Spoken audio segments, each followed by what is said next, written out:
Hello everyone, कैसे आप सभी लोग। द पॉलिटिकल मास्टर में आप सभी का स्वागत है। आज इस वीडियो में क्लास 9 का इतिहास का चैप्टर 1 जिसका नाम है फ्रांसीसी क्रांति का पार्ट 1 करने वाले हैं। ये वीडियो पूरी तरह से न्यू एजुकेशन पॉलिसी को ध्यान में रखकर तैयार की गई है, सो प्लीज़ एंड तक ज़रूर देखिएगा।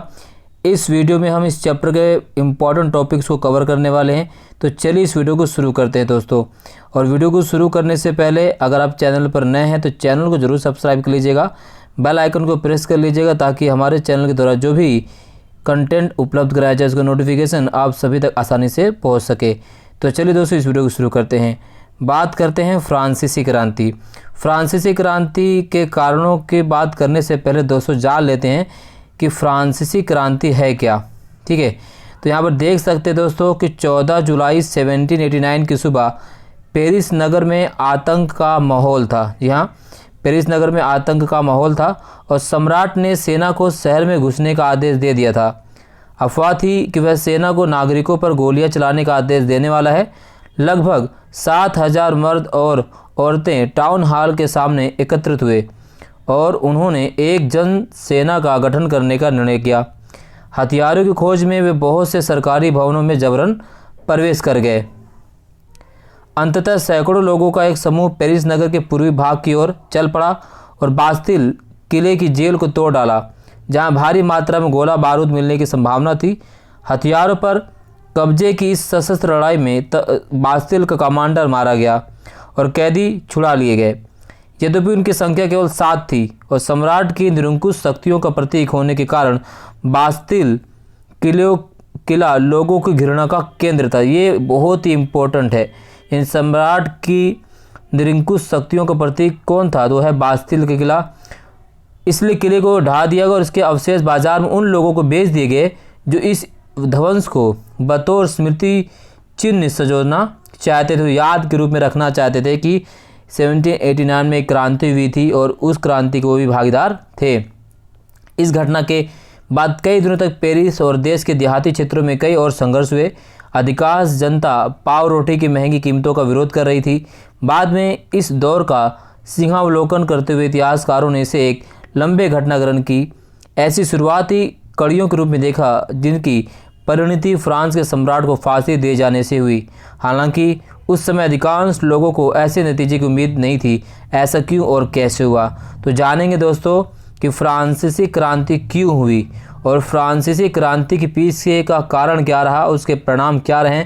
तो चलिए अब हम अपने टॉपिक पे आते हैं दोस्तों। तो सबसे पहले जान लेते हैं कि फ्रांसीसी क्रांति। तो फ्रांसीसी क्रांति की शुरुआत होती है 14 जुलाई 1789 की। फ्रांसीसी क्रांति राष्ट्रवाद की पहली स्पष्ट अभिव्यक्ति थी और इसने फ्रांस में राजतंत्र को समाप्त करके प्रभुसत्ता फ्रांसीसी नागरिकों को सौंप दी। यानी फ्रांसीसी क्रांति कब होती है? तो फ्रांसीसी क्रांति 1789 में हुई और एक कब हुई? तो 14 जुलाई 1789 को फ्रांसीसी क्रांति होती है और इसीलिए 14 जुलाई को ही हर साल फ्रांस में जो है इंडिपेंडेंस डे मनाया जाता है, यानी स्वतंत्रता दिवस मनाया जाता है हर 14 जुलाई को। और ये जो जैसे हमने कहा कि राष्ट्रवाद की पहली स्पष्ट अभिव्यक्ति थी। राष्ट्रवाद का मतलब होता है देश के प्रति हम की भावना रखना, देश के प्रति प्रेम की भावना रखना, देश के संविधान के प्रति, लोगों के प्रति। तो जो फ्रांस के लोग थे अब वो एकत्रित हो गए थे अपने देश के लिए, अपने संविधान के लिए, और इकट्ठा होकर उन्होंने क्रांति कर दी। इसे हम फ्रांसीसी क्रांति कहते हैं। ठीक है, और इसने क्या किया? फ्रांस में राजतंत्र, कैसा राजतंत्र था? वो निरंकुश राजतंत्र। निरंकुश मतलब होता है ऐसे शासन व्यवस्था जिस पर किसी का भी अंकुश ना हो, उसे हम निरंकुश कहते हैं। और फ्रांस एक ऐसे राजतंत्र का प्रभारी था जो पूरी तरह से निरंकुश पर आधारित था। इसलिए हम कहते हैं कि जो फ्रांस की सत्ता थी वो निरंकुश सत्ता थी। ठीक है, और जब 1789 की क्रांति होती है तो उस क्रांति ने इस निरंकुश सत्ता को उखाड़ फेंका और वहाँ पर जो शासन है वो नागरिकों के हाथों में सौंप दिया। अब शासन जो है नागरिकों द्वारा संविधान के माध्यम से चलाया जाने लगा। क्लियर? चलिए बात करते हैं फ्रांसीसी समाज की। जो 18वीं शताब्दी के उत्तरार्ध में फ्रांसीसी समाज कैसा था, तो सबसे पहले जान लेते हैं कि फ्रांस में किस शासक का शासन था। तो सन 1774 में बुर्बो राजवंश का लुई 16वां फ्रांस की राजगद्दी पर बैठा। तो फ्रांस का शासक लुई 16वां किस वंश का था तो वो था बुर्बो राजवंश का, याद रखिएगा, बुर्बो राजवंश का 16वां शासक था, इसलिए इसका नाम पड़ा लुई 16। ठीक है, केवल उस समय उसकी उम्र कितनी थी, केवल 20 वर्ष थी, और उसका विवाह ऑस्ट्रिया की राजकुमारी मेरी एंतोएंते से हुआ था। तो कई बार क्वेश्चन पूछा जाता है कि बुर्बो राजवंश के शासक लुई 16 का विवाह किस राजकुमारी से हुआ था, तो उसका विवाह ऑस्ट्रिया की राजकुमारी मेरी एंतोएंते से हुआ था। ठीक है, लुई 16 के शासनकाल में फ्रांस ने अमेरिका के 13 उपनिवेशों को जो है ब्रिटेन से आज़ाद कराने में सहायता की थी। या कह सकते हैं कि लुई 16 की ना समझ कहिए या दिखावटीपन कहिए कि फ्रांस कर्ज में था, और कर्ज में होने के बावजूद भी उसने और कर्ज लेकर जो है अमेरिका के 13 उपनिवेशों को किससे आज़ाद कराया था, ब्रिटेन से आज़ाद कराया। और जब आज़ाद कराया तो भाई आज़ाद तो ऐसे हुए नहीं होंगे, युद्ध किया होगा, और युद्ध में संसाधन लगते हैं, मतलब हथियार लगते हैं, सैनिकों के साजो सामान लगते हैं, तो इन सभी को खरीदने के लिए पैसे की आवश्यकता थी। और फ्रांस के पास तो पहले ही पैसे नहीं थे, फ्रांस तो पहले से ही कर्ज में था। ऊपर से लुई 16 ने जो है दिखावटीपन के लिए 13 उपनिवेशों को आज़ाद कराया और उसके लिए कर्ज लिया। ठीक है, तो इससे फ्रांस जो है और कर्ज में डूब गया। इस दौरान फ्रांस पर 10 अरब लिरवे से अधिक का कर्ज हो गया, यानी पहले भी कर्ज था और कर्ज और बढ़ गया। अब जो कर्ज की मात्रा थी वो 10 अरब से भी ज़्यादा हो गई। लिवरे क्या है, लिवरे फ्रांसीसी मुद्रा है, याद रखिएगा, क्वेश्चन पूछा जा सकता है कि लिवरे से आप क्या समझते हैं, तो लिवरे फ्रांस की मुद्रा का नाम है।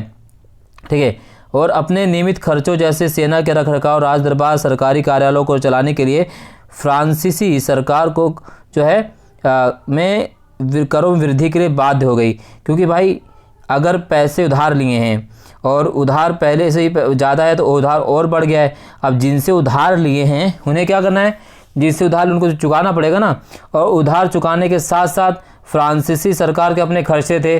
ठीक है, खर्चे मीन्स कि अगर शासक जो है राजा की ज़िंदगी जीता था, वो अपनी मस्ती में रहता था, ठीक है, अनेक प्रकार की अय्याशी करता था, तो वो उसी में वो मशगूल रहता था, जनता के प्रति उसका कोई भी ध्यान नहीं था। ये भी एक बहुत बड़ा कारण था फ्रांसीसी क्रांति का। और इतने ज़्यादा खर्च हो गए, और खर्च ज़्यादा हो गए तो खर्च को चुकाने के लिए कर्जा लिया गया, और कर्ज और बढ़ गया तो कर्ज टैक्स को और बढ़ा दिया गया, और टैक्स जब बढ़ा दिया गया तो जनता इससे नाराज़ हो गई। ठीक है, तो इस तरह से जो है फ्रांसीसी समाज जो है 18वीं शताब्दी के उत्तरार्ध में था। इसके अलावा अगर हम बात करें तो 18वीं शताब्दी में फ्रांसीसी समाज जो है दोस्तों 3 स्टेट में विभाजित है। तो फ्रांसीसी समाज कितने भागों में बटा हुआ था, तो 3 स्टेट में बटा हुआ था, जिसे हम कहते हैं प्रथम स्टेट। ठीक है, प्रथम स्टेट, द्वितीय स्टेट और तृतीय स्टेट। प्रथम वर्ग जिसे हम कहते हैं इसमें पादरी वर्ग जो चर्च से संबंधित थे। ठीक है, द्वितीय स्टेट में कुलीन वर्ग था, और तीसरे स्टेट की अगर हम बात करें तो इसमें बड़े व्यवसायी, व्यापारी, कर्मचारी, वकील, किसान और कारीगर, यानी आप कह सकते हैं कि जनसाधारण लोग जो थे वो तीसरे वर्ग में थे। और फ्रांस में एक नियम ये भी था कि फ्रांस में प्रथम स्टेट्स और द्वितीय स्टेट से कोई भी पैसा नहीं लिया जाता था, इन दोनों वर्ग से किसी प्रकार को टैक्स भी नहीं लिया जाता था। और इन प्रथम स्टेट और द्वितीय स्टेट के लोगों से दोस्तों इनको विशेषाधिकार भी दिए गए थे। ठीक है, याद रखिएगा, ये भी एक बहुत बड़ा कारण बनता है फ्रांसीसी क्रांति का। तो केवल तीसरे स्टेट के लोग ही कर अदा करते थे। और इसके अलावा कह सकते हैं कि वर्गों में विभाजित फ्रांसीसी समाज मध्यकालीन सामंती व्यवस्था का ही एक अंग था। इसके अलावा अगर हम बात करें तो पूरी आबादी में लगभग 90% किसान थे, और लेकिन ज़मीन के मालिक किसानों की संख्या बहुत कम। किसान तो थे 90%, लेकिन किसान जो किसानी करते थे वो उनकी खुद की ज़मीन नहीं होती थी। वो किसान किसी न किसी मेनर की, किसी न किसी सामंत की खेतों में काम करते थे। या आप यूँ कह सकते हैं कि 60% ज़मीन पर कुलीन, यहाँ पर देख सकते हैं कि 60% ज़मीन पर कुलीन, चर्च और तीसरे स्टेट के अमीरों का ही अधिकार था। किसान तो 90% थे, लेकिन अधिकार अमीर वर्ग था ज़मीनों पर, गरीब वर्गों का ज़मीनों पर अधिकार बिल्कुल भी नहीं था। ठीक है, इसके अलावा पहले 2 स्टेट थे, जो पहले 2 स्टेटस थे उन्हें विशेष अधिकार प्राप्त है। क्या, राज्य को दिए जाने वाले कर से छूट थी, यानी पहला जो स्टेट था, द्वितीय स्टेट था, उन्हें किसी भी प्रकार से कर देने की आवश्यकता नहीं थी, यानी राज्य को वो कर नहीं देते थे, उन्हें कर से पूरी छूट थी, शासक को वो कर नहीं देते थे। और इसके साथ साथ वह किसानों से सामंतिक कर भी वसूल सकते थे। जैसे एक कर लिया जाता था टीथ, जो चर्च द्वारा लिया जाता था, किससे, किसानों से। ठीक है, तो यानी ये 2 विशेषाधिकार भी इन प्रथम वर्ग और द्वितीय वर्ग को मिला हुआ था। ठीक है, किसान अपने स्वामी की सेवा भी करते थे, स्वामी घर एवं खेतों में काम भी करते थे और सैन्य सेवाएं देना इनके लिए बाध्य था। यानी किसान बाध्य थे अपने खेतों में काम करने के अलावा अपने स्वामी सामंतों मिनरों के खेतों में भी वो काम किया करते थे। ठीक है, इस तरह धीरे धीरे अब ये जो स्थिति बदल रही थी और क्रांति के लिए लकड़ियां जमा हो रही थी। क्रांति मतलब होता है दोस्तों परिवर्तन, कोई भी परिवर्तन जो था वो क्रांति कहलाता है। ठीक है, अब इस तरह से कुछ महत्वपूर्ण शब्द है जो क्वेश्चन जो है पेपर में पूछे जाते हैं दोस्तों, वो भी कर लेते हैं हम। जैसे लिवरे, लिवरे मैंने आपको बता दिया था, लिवरे क्या है? लिवरे फ्रांस की मुद्रा है जिसे 1794 में क्या कर दिया गया था? समाप्त कर दिया। स्टेट, स्टेट क्या है? तो क्रांति, यानी फ्रांसीसी क्रांति से पहले जो फ्रांसीसी समाज था और फ्रांसीसी समाज में सत्ता और सामाजिक हैसियत को अभिव्यक्त करने वाली श्रेणी। तो जैसे हमने फ्रांसीसी समाज 3 भागों में विभाजित है ना, प्राथमिक स्टेट, द्वितीय स्टेट, तृतीय स्टेट। तो स्टेट जो है क्या है? सामाजिक सत्ता और हैसियत को अभिव्यक्त करने वाली श्रेणी है, इसको स्टेट कहा जाता है। क्लियर? अब बात कर लेते हैं पादरी वर्ग कौन होते हैं। पादरी वर्ग चर्च के विशेष कार्यों को करने वाले व्यक्तियों का समूह ने पादरी वर्ग है। जैसे हमारे यहाँ पर मस्जिदों का काम करने वाले मौलवी होते हैं, ठीक है, खिदमतगार होते हैं, सदर होते हैं, ठीक है। इसी प्रकार से मंदिरों में पुजारी होते हैं, ठीक है। उसी प्रकार से चर्च में पादरी वर्ग होते हैं। तो चर्च के विशेष कार्यों करने वाले व्यक्तियों को हम क्या कहते हैं? पादरी वर्ग कहते हैं। टाइद क्या था? टाइद, तो टाइड क्या था दोस्तों? धार्मिक कर। ये एक प्रकार का कर था जो धार्मिक कर था और चर्च के द्वारा वसूल किया जाने वाला कर था ये, और ये कर कृषि उपज के 10वें हिस्से से के बराबर होता था। तो टाइड जो है वो कृषि के 10वें हिस्से के बराबर होता था। चर्च धार्मिक कर था, मतलब टाइड धार्मिक कर था जो चर्च द्वारा लिया जाता था। इसी प्रकार से टाइल, टाइल आप कह सकते हैं प्रत्यक्ष कर था, तो सीधे राज्य को अदा किया जाने वाला कर। टाइल जो सीधे राज्य को अदा किया जाता था, और टाइड जो चर्च किसानों से लिया करते थे और कृषि उपज का 10वां भाग होता था। इसके अलावा और अप्रत्यक्ष कर भी तीसरे वर्ग पर भारित थे, ठीक है। जबकि ऐसा कोई भी कर ना तो प्राथमिक वर्ग से लिया जाता था, ठीक है, ना ही द्वितीय वर्ग से लिया जाता। ये सारे कर सिर्फ और सिर्फ तीसरे वर्ग से ही थे। मेनर, मेनर क्या है? एक स्टेट जिसमें सामंत की भूमि और महल होते उसे मेनर कहा गया। जैकोबिन की बात कर लेते हैं। जैकोबिन क्या है? तो जैकोबिन क्लब के सदस्य जो है मुख्य रूप से समाज के कम समृद्ध वर्गों से थे। जैकोबिन कह सकते थे एक प्रकार का संगठन था जिसमें फ्रांसीसी स्वतंत्रता सेनानियों का गुट रहा करता था और पिछड़े दबे कुचले वर्गों के समूह को बनाकर इस संगठन को बनाया गया था। और इसके जैकोबिन के नेता का नाम क्या था? उनके नेता का नाम था मैक्सिमिलियन रोबेस्पियर। क्या नाम था? मैक्सिमिलियन रोबेस्पियर उनके नेता का नाम था। और जैकोबिनों को 100 कुलात कहा जाता था। इन्हें क्या कहा गया? इन्हें 100 कुलात कहा जाता था, यानी इसका अर्थ है बिना घुटने वाले। अब इन्हें 100 कुलात क्यों कहा जाता था? क्योंकि ये लंबी धारी वाले पतलून पहनते थे जो घुटनों तक होती थी, ठीक है, और इसलिए इन्हें क्या कहा जाता? 100 कुलात कहा जाता था। और जो 100 कुलात पुरुष होते थे वो लाल टोपी पहनते थे जो स्वतंत्रता का प्रतीक थी। महिलाओं को यह टोपी पहनने की मनाही थी, महिलाएं लाल टोपी नहीं पहन सकती थी। तो ये भी, यानी ये जो मैंने आपको कुछ इंपॉर्टेंट शब्दावली करवाई दोस्तों, यहाँ से 100% जो है 2 से 3 क्वेश्चन तो पूछेगा पेपर में, ठीक है। तो इसको आप जरूर कर लीजिएगा। चलिए अब फ्रांसीसी क्रांति के कारण की बात कर लेते हैं। तो फ्रांसीसी क्रांति अगर हम बात करें तो फ्रांसीसी क्रांति कई कारण थे, तो इसलिए हमने इसके कारणों कई भागों में बांट दिया है। तो फ्रांसीसी क्रांति आधुनिक यूरोप के इतिहास की महानतम घटना थी। इसका आरंभ भले ही 1789 में हुआ हो, परंतु इसकी पृष्ठभूमि बहुत पहले से तैयार हो रही थी। तो वो पृष्ठभूमि क्या थी? तो सबसे पहला कारण था राजनीतिक कारण, दूसरा कारण है सामाजिक कारण, तीसरा आर्थिक परिस्थितियां, चौथा दार्शनिकों का योगदान और पांचवा स्टेट जनरल का अधिवेशन। तो यहाँ पर देख सकते हैं राजनीतिक कारण क्या रहे हैं फ्रांसीसी क्रांति के। तो फ्रांस के राजा जो दैवीय अधिकारों में विश्वास रखते थे, उनका मानना था कि भाई हमें अधिकार जो है भगवान से मिले हैं और हमें राज करने का अधिकार है जनता पर, हम पर कोई राज नहीं कर सकता। सम्राट की ही इच्छा कानून थी, यानी जनता की कोई भी इच्छा मान्य नहीं रखती थी, सम्राट की इच्छा ही मान्य रखती थी। सम्राट लुई 16वां यहाँ तक कहता था कि मैं ही राज्य हूँ, ठीक है। कर बहुत अधिक थे, शासन में व्यापक भ्रष्टाचार था।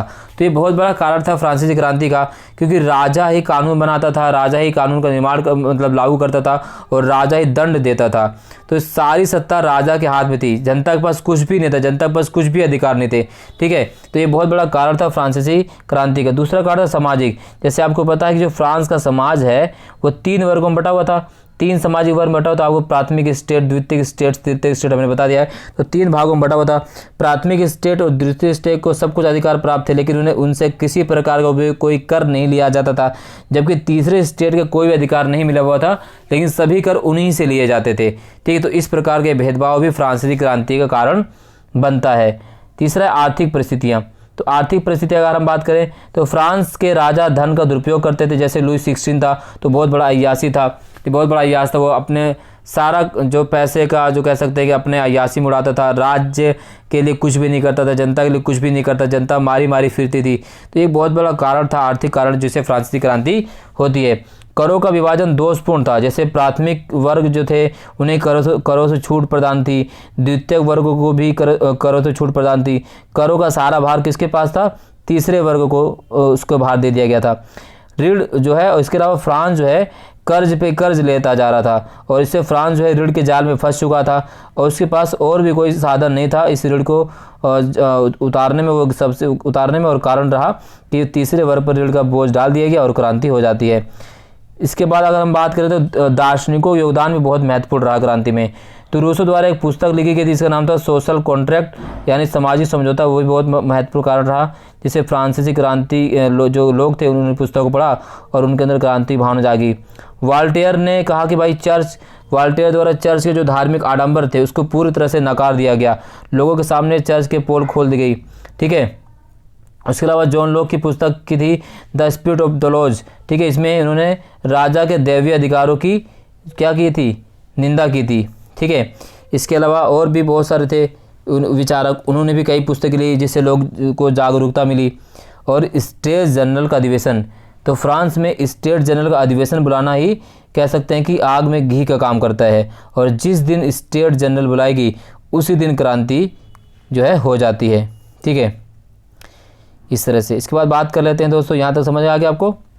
ठीक है, क्रांति की शुरुआत की बात कर लेते हैं। तो क्रांति शुरुआत कब होती है? स्टेट जनरल की बैठक। और स्टेट जनरल की बैठक कब बुलाई गई? तो लुई 16वें ने करों में वृद्धि कर दी थी, और करों में वृद्धि के लिए ही स्टेट जनरल की बैठक बुलाई गई थी। ठीक है, और स्टेट जनरल है क्या? तो स्टेट जनरल एक राजनीतिक संस्था थी जिसमें तीनों प्रतिनिधि अपने अपने प्रतिनिधि भेजते थे, स्टेट जनरल। ठीक है, इसकी अंतिम जो बैठक हुई थी वो सन 1614 में बुलाई गई थी। अंतिम बैठक कब बुलाई गई थी? सन 1614 में अंतिम बैठक बुलाई गई थी। उस सोचिए इतने सालों पहले जब बैठक बुलाई गई थी, अब जो बैठक बुलाई गई यही वजह थी कि क्रांति हो जाती है। अब जब फ्रांसीसी शासक लुई 16 ने बैठक बुलाई, बैठक कब बुलाई जाती है? बैठक बुलाई जाती है 5 मई 1789 को। किसके लिए? नए करों के प्रस्ताव के अनुमोदन के लिए। बैठक क्यों बुलाई गई? नए करों के प्रस्ताव के अनुमोदन के लिए, और इसीलिए स्टेट जनरल जो है बुलाई गई थी। अब जब बैठक बुलाई गई तो हर वर्ग के कितने लोग थे? प्रथम वर्ग के 300 लोग थे, द्वितीय वर्ग के भी 300 लोग थे, लेकिन जो तीसरे वर्ग के वो 600 लोग थे।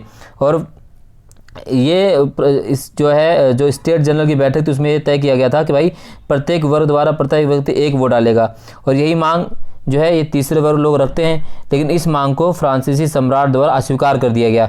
इससे लोग बहुत ज़्यादा क्या बोलते हैं आक्रोशित हो गए, और उन्होंने कहा कि भाई कर हम पर लगाया जाना है और हमसे ही नहीं पूछा जा रहा है। तो एक इस तरह से इनके मन के अंदर क्रांति भावना फूट पड़ी और क्रांति हो जाती है। इसके बाद क्या होता है कि 20 जून को ये प्रतिनिधि, ठीक है, वारसाई के इंडोर टेनिस कोर्ट में जमा हुए। इन्होंने अपने आप को नेशनल असेंबली घोषित कर दिया, और इसका नेतृत्व कौन कर रहे थे? वो कर रहे थे मिराबियो और आबेसिए। ध्यान रखना, मिराबियो और आबेसिए इसका प्रतिनिधित्व कर रहे थे। ठीक है, गुस्साई भीड़ ने 14 जुलाई 1789 को बास्तिल पर धावा बोलकर और उसे नेस्त नाबूद कर दिया। ठीक है, इसके अलावा परिणाम क्या है क्रांति के? तो लुई 16 ने नेशनल असेंबली को मान्यता दे दी। सत्ता पर अब संविधान का अंकुश हो गया। 4 अगस्त 1789 को असेंबली ने कर्तव्यों और बंधनों वाली सामंती व्यवस्था और को उन्मूलन का आदेश पारित कर दिया। विशेषाधिकार समाप्त कर दिए गए। चर्च के स्वामित्व वाली भूमि जब्त कर ली गई, और फ्रांस में संवैधानिक राजतंत्र कायम हो जाता है। तो ये कुछ कारण यानी ये कुछ परिणाम रहे किसके? फ्रांसीसी क्रांति के परिणाम दोस्तों। तो ये पार्ट यानी इस वीडियो का पार्ट 1 हम यहीं समाप्त करते हैं। पार्ट 2 हम जल्दी लेकर आएंगे दोस्तों। वीडियो अच्छी लगी तो लाइक शेयर कमेंट जरूर कीजिएगा। चैनल पर नए हैं तो चैनल को जरूर सब्सक्राइब कर लीजिए, बेल आइकन को प्रेस कर लीजिए। मिलते हैं नेक्स्ट वीडियो में, तब तक के लिए जय हिंद, धन्यवाद।